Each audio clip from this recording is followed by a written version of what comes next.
अस्सलाम वालेकुम नाज़रीन।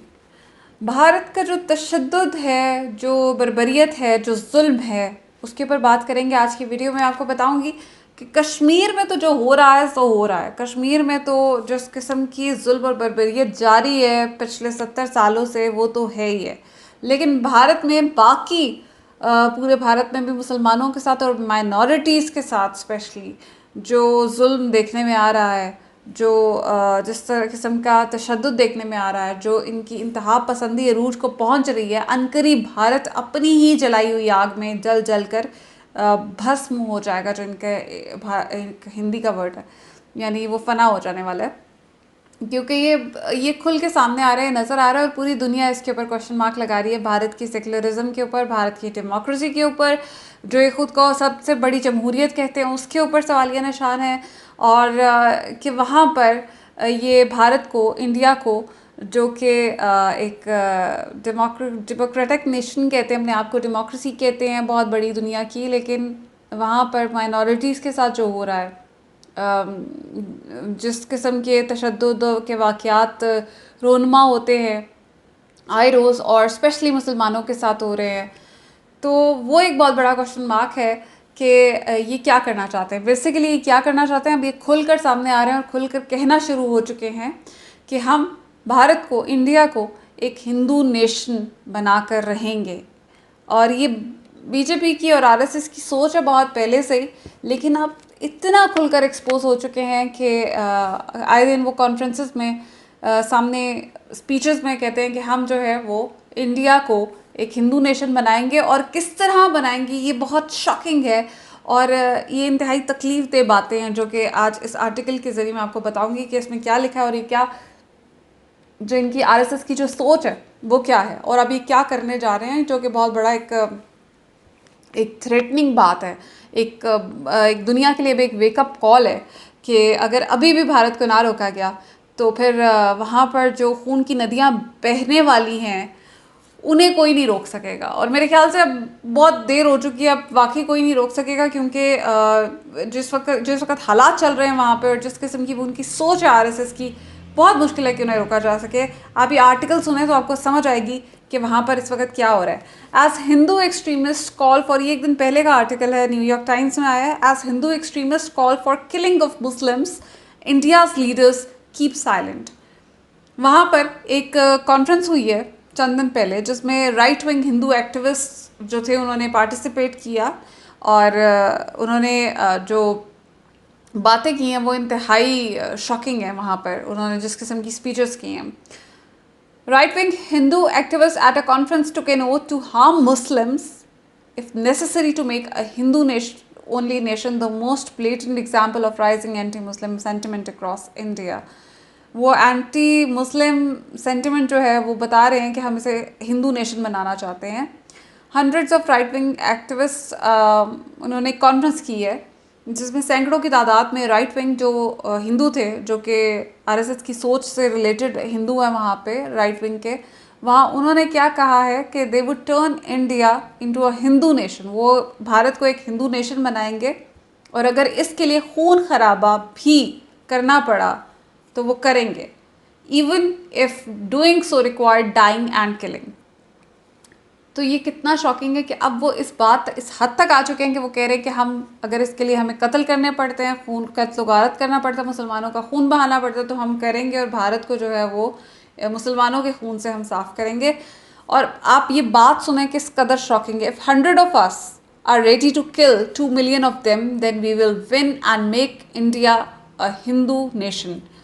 और ये वहाँ पे पूजा शकुन पांडे है जो कि इनकी लीडर है, और हिंदू महासभा ग्रुप दैट, एक ग्रुप है हिंदू महासभा, उसकी लीडर है। उसने क्या कहा है कि अगर सिर्फ हम में से 100 लोग जो हैं वो इनके अगर इनके 2 मिलियन को मारने के लिए, कत्ल करने के लिए तैयार हो जाएं, तो हम भारत को, एक इंडिया को एक हिंदू नेशन बनाने के लिए कामयाब हो जाएंगे, बनाने में कामयाब हो जाएंगे।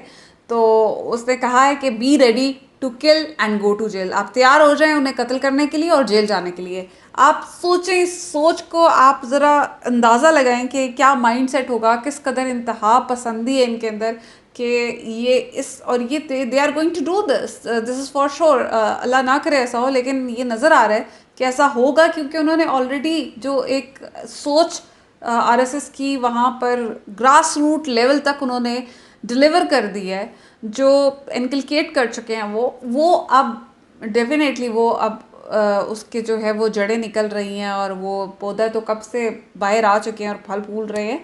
तो ये हम देख रहे हैं और हम देखने वाले, जिस वक्त हो रहा है वो भी बहुत शॉकिंग है। इवन यहाँ तक के जो बॉलीवुड के बड़े बड़े स्टार्स मुसलमान हैं, उन तक को नहीं छोड़ा गया। शाहरुख खान के साथ क्या हुआ है वो आप देख सकते हैं कि उसको जिस तरह से निशाना बनाया गया है। देख सकते हैं कि भारत में मुसलमानों तक को जो एलीट क्लास से बिलोंग करते हैं, वहाँ पर शाहरुख खान को उन्होंने नहीं छोड़ा, और उस तक को जो है निशाना बनाया गया है, सियासी शिकार किया गया अपने मफादात के लिए, अपनी सिर्फ इसलिए कि उनसे बर्दाश्त नहीं हो रहा कि मुसलमान जो हैं वो बॉलीवुड पर भी हुकूमत क्यों कर रहे हैं, तो उन्हें गिराने के लिए वहाँ पर उसके खिलाफ प्रोपेगेंडा किया गया। यहाँ तक ये लोग पहुँच चुके हैं, तो फिर अगर if even Shahrukh Khan is not safe in India, then who else. तो ये इस वक्त की उनकी सूरत हाल है। और आपको मैं आगे पढ़ के बताती हूँ कि वहाँ पर ये इन्होंने क्या बातें की और क्या चल रहा है वहाँ पे। एंटी मुस्लिम जो है उनका एक सेंटिमेंट इतना राइज हो चुका है कि अब वहाँ पर किसी भी सूरत मुझे नहीं लगता कि वापस अमन और सुकून होगा, और इंडिया जो है अपनी तबाही के दहाने पर खड़ा हुआ है। Definitely it is going to be a civil war, और फिर वही सब हालात होंगे जो कि 1947 में हो रहे थे। The crowded auditorium where right-wing Hindu monks called for the other Hindus to arm themselves to kill Muslims included influential religious leaders with close ties to Prime Minister। अच्छा, उस ऑडिटोरियम में जहाँ पे ये कॉन्फ्रेंस चल रही थी, वहाँ पे हिंदू रिलीजियस लीडर्स भी मौजूद थे जिनके क्लोज टाइज हैं प्राइम मिनिस्टर मोदी के साथ। बड़ी ही अहम बात है। और आप ये देखें कि इस बात पर, इस पूरे वाक़े पर प्राइम मिनिस्टर मोदी जो है उसने एक लफ्ज़ नहीं कहा, उसने खामोशी इख्तियार की है। तो ये जो खामोशी होती है ये नीम रज़ामंदी है। मतलब कि आप इसको कह सकते हैं कि वो एक तरह से लाइसेंस दिया जा रहा है कि बिल्कुल ठीक है, whatever you people are doing, I am with you, आप ये करें और आपको कोई कुछ नहीं कहेगा। और हो भी ऐसा ही रहा है। वहाँ पर ज़रा सी कोई बात होती है जो कि ह्यूमन राइट्स एक्टिविस्ट हों या कॉमेडियंस हों, जो किसी तरह से कोई सार्कास्टिक बात करते हैं, तो उनके खिलाफ मुकदमे हो जाते हैं, उनके खिलाफ सेडिशन के मुकदमे हो जाते हैं, उनके खिलाफ हर तरह की कार्रवाई की जाती है। लेकिन इतने बड़े बड़े वाक़यात जिसमें इस किस्म की हेट्रेड फैलाई जा रही है, इस किस्म की एंटी मुस्लिम सेंटिमेंट्स जो है उभारे जा रहे हैं, दंगे फसाद की बातें की जा रही हैं, खून खराबे की बात की जा रही है, खुल्लम खुल्ला उनके खिलाफ कोई कार्रवाई अमल में नहीं आई। और इसके ऊपर सिर्फ पुलिस ने जो है वहाँ पे कहा है कि हाँ हम इसके ऊपर कार्रवाई करेंगे, मुकदमे करेंगे, लेकिन हुआ कुछ नहीं है। तो 2014 में जब इस वक्त मोदी आया है हुकूमत में, उसके बाद से तो आहिस्ता आहिस्ता इन चीज़ों में, इन वाक़यात में इजाफा होता जा रहा है। लेकिन अब आकर ये वो पीक पकड़ रहे हैं कि आप इसके बाद इसको एक नया दौर शुरू होने वाला है। अब आगे सुनिए कि multiple episodes of violence against Muslims have been reported during election season, including attacks by mobs trying to close businesses owned by Muslims। वहाँ पे मुसलमानों के जो बिज़नेस है वो ख़तरे से खाली नहीं है, वहाँ पे उनके ऊपर हमले हो जाते हैं। वहाँ पे चंद पॉलिटिकल लीडर्स ऐसे रह चुके हैं जो कि सिर्फ कहते हैं इंडिया के सेकुलर होने की बात करते हैं, इसके अलावा कोई आवाज़ भी नहीं उठाता और उनकी आवाज़ दबा दी जाती है। जो वहाँ पे सबसे बड़ी पार्टी है कांग्रेस, उस तक को कितनी मुश्किलात वहाँ पे सामना करना पड़ रहा है, उसको किस तरह से दबाया जा रहा है और रिडिक्यूल किया जा रहा है, ये भी हमारे सामने है कि उन तक की कोई वहाँ पे से नहीं है। आप ये देखेंगे Muslim fruit sellers have been beaten and their earning snatched away. वहाँ पे ये भी वाक़या हमने देखा है कि फल फरोश था, मुसलमान था, उसको मारा गया, उससे सारी रकम छीन ली गई और उसके ऊपर इल्ज़ाम लगाया गया कि एक हिंदू औरत थी, उसको उसने जो है उसके साथ शादी करने की कोशिश की है या इस तरह से कुछ था। एक रीज़न, फॉल्स फेक रीज़न बनाकर उसको जो है मारा पीटा गया और उसके साथ ज़्यादती की गई। इसी तरह के बहुत से वाक़यात हैं। अब पिछले दिनों में, पिछले कुछ महीने पहले वहाँ पे मुसलमान नमाज अदा कर रहे थे वहाँ पर हिंदू ने जाकर उन पर हमला बोल दिया, धावा बोल दिया, वहाँ पे जय श्री राम के नारे लगाना शुरू कर दिए, मुसलमानों के नमाज को, उनकी प्रेयर्स को डिस्टर्ब किया। तो ये वहाँ पर हालात हैं। वहाँ पर एक मुसलमान नियाज़ फारूकी का ऑटोमोबाइल शोरूम है गुरुग्राम में। वो क्या कहता है कि we are fast losing everything in this country including the right to worship, कि हम यहाँ पर इवन अपनी इबादत करने के हक से भी महरूम होते जा रहे हैं। आप समझें इस बात को कि क्या कहा जा रहा है। Right given to us by the constitution of this country, यानी ये हक हमें इस मुल्क के आइन ने दिया और हमें इस मुल्क के आइन के दिए हुए हक से भी महरूम किया जा रहा है। ये हालात है कि वहाँ पर इबादत तक नहीं करने दी जा रही। और ये सिर्फ मुसलमानों के साथ नहीं है, ये क्रिश्चियंस के साथ भी हो रहा है। सिखों के साथ क्या हो रहा है वहाँ पे, और उनके साथ भी वही सब वाक़यात पेश आ रहे हैं जो मुसलमानों के साथ, और तशद्दुद और इंतहा पसंदी उनके साथ इंतहाई जुल्म और बर्बरियत देखने में आती है। सिखों के साथ भी इसी तरह की, क्रिश्चियंस के साथ भी आ रही है। तो ये इनके लिए आम सी बात है। और लेकिन इसके ऊपर कोई इसके ऊपर एक्शन नहीं लिया जाता। इसके ऊपर डिफरेंट चीज़ें जो इस वक्त मैं आपको अगर सुनाऊँ तो ये वीडियो थोड़ी सी लंबी हो जाएगी।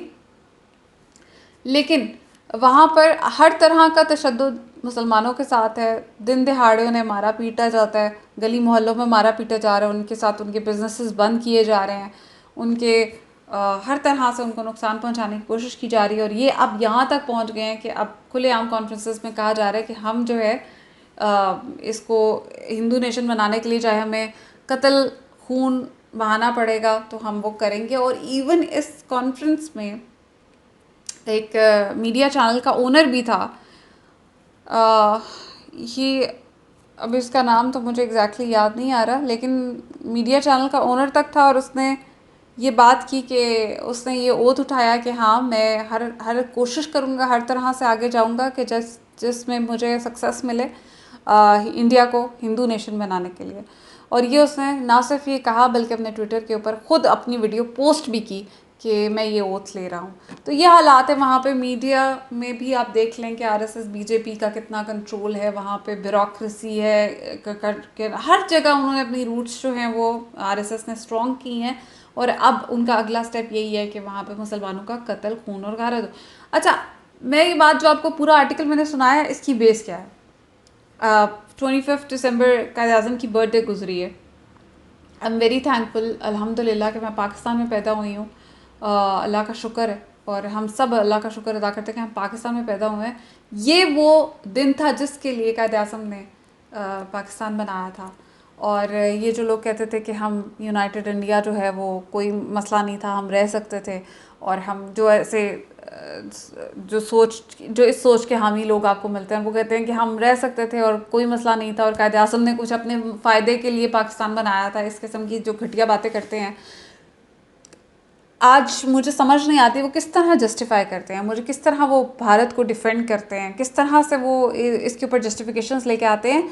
आज पूरे भारत में मुसलमान एक ही बात कर रहे हैं कि कायद आज़म मोहम्मद अली जिन्ना ने जो कहा था वो बिल्कुल ठीक कहा था और बिल्कुल सच कहा था कि हिंदू और मुसलमान इकट्ठे नहीं रह सकते। That is a reality. और टू नेशन थेरी जो पाकिस्तान बना था, टू नेशन थेरी की बेस पे बना था, वो बिल्कुल आज सच साबित हुई है। और आज पाकिस्तान में मुसलमान अमन सुकून से जी रहे हैं अपनी ज़िंदगी, जबकि भारत में मुसलमान जिन्होंने भारत के साथ रहने का भी उस वक़्त, अब तो वो चले गए लेकिन उनकी नस्लें वो भुगत रही हैं वो फ़ैसला कि भारत के साथ रहने का जो फ़ैसला उन्होंने किया था। तो बेसिकली अब हमें कायद आज़म को मेरे ख्याल से पढ़ के बख्शना भी चाहिए, और वो इस वक्त बड़ी अच्छी जगह पर होंगे जिनकी वजह से आज हम सुख और सुकून में बैठे हुए हैं। तो ये जो पाकिस्तान है इसकी कदर कीजिए, क्योंकि पाकिस्तान की वजह से हम आज सुकून में, चाहे कुछ भी है, चाहे जैसा भी है, लेकिन आज हम सुकून में सुख में तो बैठे हुए हैं। वो इसी वजह से है क्योंकि पाकिस्तान कायद आज़म ने हमें तोहफ़ा, एक पाकिस्तान का जो तोहफ़ा था वो हमें मिला। भारत में जो मुसलमानों का हशर हो रहा है उसी को देखकर हम कुछ सीख जाएँ तो मेरे ख्याल से हमें समझ आएगी कि पाकिस्तान कितनी बड़ी नेमत है हमारे लिए। इसी के साथ अपना ख्याल रखिएगा और मुझे कमेंट्स में फ़ीडबैक देना ना भूलिएगा। अपना ख्याल रखिएगा। पाकिस्तान जिंदाबाद।